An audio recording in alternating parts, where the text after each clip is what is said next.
भगवान श्री राम का प्रजा को उपदेश। धर्मानुरागिनी प्यारी जनता, हम लोग जहाँ रहते हैं उसको संसार कहते हैं। यह संसार बहुत बड़ा है, इतना बड़ा है कि खड़ा होकर भी संपूर्ण संसार को नहीं देख सकते। ऊपर नीचे कहीं भी संसार खत्म नहीं होता। देखने में यह संसार सागर है। इस बहुत बड़ी दुनिया में विराट रचना में हम लोग पड़े हुए हैं। हम देह में आए हैं और देह संसार में रहती है। इस देह में रहकर छोटी उम्र का, कुछ बड़ी उम्र का, कुछ जवानी उम्र का, अधेड़ उम्र का और बुढ़ापे का भोग भोगते हैं। फिर एक दिन शरीर को छोड़कर चले जाते हैं, लेकिन संसार में ही रहते हैं जो सूक्ष्म संसार है। फिर वहां का भोग भोग कर पुनः इस संसार में आते हैं। कितनी बार आए और कितनी बार गए ठिकाना नहीं है। इस संसार में किसी का न किसी प्रकार, इस संसार में किसी न किसी प्रकार का दुख होता ही है। दुख कभी पीछा नहीं छोड़ता, यहां तक कि परलोक में भी दुख नहीं छोड़ता।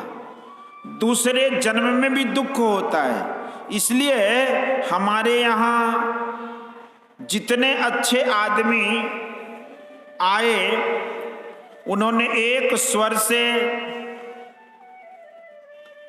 कहा कि संसार से बिल्कुल छूट जाओ। इस संसार में जब तक शरीर लेकर आओगे तब तक अवश्य दुखी होगे। इसलिए इस संसार सागर को तरने के लिए सभी महापुरुषों ने कहा, ईश्वर भजन करके संसार सागर से तरना होगा। ईश्वर भजन ही ऐसा है जिसका अवलंब लेकर सारे दुखों को कोई पार कर सकता है। फिर वह दुख में नहीं आवेगा। यही एक उपाय है। भगवान श्री राम ने यही समझा था। वे राजा होकर शासन करते थे और कहते थे कि उनके समय में लोग बहुत सुखी थे। फिर भी जो स्वाभाविक दुख है वह तो आवेगा ही। स्वयं उनको भी स्वाभाविक दुख आया और उनको भी भोगना पड़ा। दैहिक ताप, शरीर में से जो रोग उत्पन्न होते हैं, दैविक ताप अकस्मात होता है, जैसे गाछ से गिर जाना या फिसलकर गिर गए, हड्डी टूट गई आदि। भौतिक ताप प्राणियों द्वारा जो कष्ट प्राप्त हो जैसे बिच्छू का डंक या सर्प का दंश आदि, ये तीनों होते ही रहते हैं। एक आदमी ने सीता जी के प्रति घृणा भाव का कुछ शब्द कहा था। गोस्वामी तुलसीदास जी ने रामायण में लिखा है कि सिए निंदक अघ ओघ नसाए, लोक विशोक बनाए बसाए। भगवान राम को दुख हुआ कि हमारी प्रजा सीता जी से प्रसन्न नहीं है। उन्होंने सीता जी को छोड़ दिया। सीता जी वन में चली गई। यह सीता जी के लिए दैविक ताप हुआ।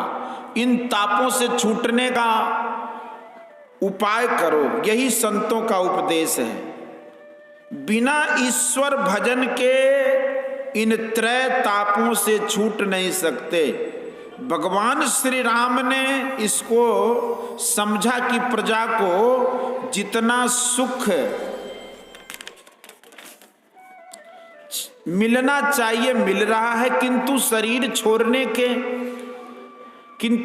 छोड़ने के बाद भी प्रजा सुखी रहे।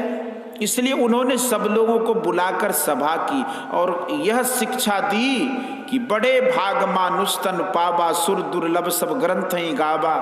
साधन धाम मोक्ष कर द्वारा, पाई न जही पर लोक सवारा। सो परत्र दुख पावई, सिर धुन धुन पछताए, काल ही कर्म ही ईश्वर ही मिथ्या दोष लगाए। यही तन कर फल विषय न भाई, स्वर्गो स्वल्प अंत दुखदाई। नर्तन पाई विषय मन देही, पलटि सुधाते सठ विष लेही। ताही कबहु भल कहीं न कोई, गुंजा ग्रही परस मन खोई। आकर 4,84,000 जोनि भ्रमत यह जीव अविनाशी। फिरत सदा माया कर प्रेरा, काल कर्म स्वभाव गुण घेरा। कबहुक करि करुणा नर देही, देत ईस बिनु हेतु स्नेही। नर्तन भव बारिद कहूँ बेरो, सन्मुख मरुत अनुग्रह मेरो। करण धार सदगुरु दृढ़ नावा, दुर्लभ साज सुलभ करि पावा। जोन तरय भव सागर, नर समाज अस पाए। सोकृत निंदक मंदमति, आत्महन गति जाए। किसी भी जाति के शरीर में रहो, छोटे बड़े की बात नहीं। श्री राम सबरी के यहाँ जाते हैं, वहाँ और भी बड़े बड़े तपस्वी लोग थे, लेकिन उन सबों के यहाँ नहीं गए। वशिष्ठ मुनि ने निषाद को अपने हृदय से लगाया। भगवान श्री राम ने सबरी के जूठे बेर खाए, अप्रसिद्ध है। भगवान श्री कृष्ण विदुर के घर पहुँचे, विदुर जी घर पर नहीं थे। उनकी पत्नी ने प्रेम पूर्वक भगवान को केला खिलाया। यह भी लोग जानते ही हैं। शिवाजी के गुरु समर्थ रामदास जी थे। समर्थ रामदास जी की सेवा में एक शिष्य थे, वे बड़े गुरु भक्त थे। समर्थ रामदास जी भोजन करने के बाद पान खाते थे। दांत नहीं रहने के कारण वे पान को चबा नहीं पाते थे, इसलिए उनके शिष्य पान को कूट कर देते थे। जिस पात्र में पान कूटा जाता था, उस पात्र को समर्थ रामदास जी के अन्य शिष्यों ने छिपा दिया। जब पान कूट कर देने का समय हुआ तो उस पात्र को न पाने पर वे शीघ्रता में अपने मुंह से ही पान चबाकर समर्थ रामदास जी को दिया।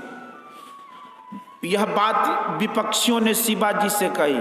शिवाजी को बहुत बुरा लगा। वे समर्थ के भोजनों उपरांत के समय पहुंचे, पान चबाकर जब समर्थ को दिया गया तो शिवाजी ने कहा कि जिस पात्र में पान कूटा जाता है वह पात्र कहाँ है, सामने लाइए। यह सुनते ही पान चबाकर देने वाले ने अपने मुंह का जबड़ा उखाड़ कर समर्थ के सामने रखा। यह देखकर सभी आश्चर्य में पड़ गए। उस शिष्य की ऐसी भक्ति थी कि उनका चबाया पान भी समर्थ रामदास जी खा गए। ईश्वर का भजन मनुष्य शरीर में होता है। मनुष्य देह ऐसी है कि यदि आखिरी में भी इसका ख्याल हो जाए और मरने के समय में ईश्वर का ख्याल लेते हुए मरता है तो उसका बड़ा कल्याण होता है। किंतु यह कैसे हो सकता है? जिसने जीवन भर इसके लिए कोशिश की है, मरने के समय उसी को ऐसा ख्याल हो सकता है। जिनको यह बोध हो गया कि अब इस शरीर से कुछ काम नहीं होगा, तो उनको यदि ऐसा चिंतन हो कि ईश्वर मुझे मिले, उनका ठीक ठीक भजन करूं, इस प्रकार का जो ख्याल लेकर मरता है तो उसका अगला जन्म बहुत सुंदर होगा। बचपन से ही वह भक्ति करने लग जाएगा। उपनिषद में आया है कि मरने के समय चित्त में जो जो भावनाएं जीव करता है वही वह होता है, यही जन्म का कारण है। श्रीमद् भगवत गीता में भी आया है, यं यं वापी स्मरण भावं तद्देद कलेवरम तंग तमे वेति कौन्तेय सदा तद्भाव भावितः।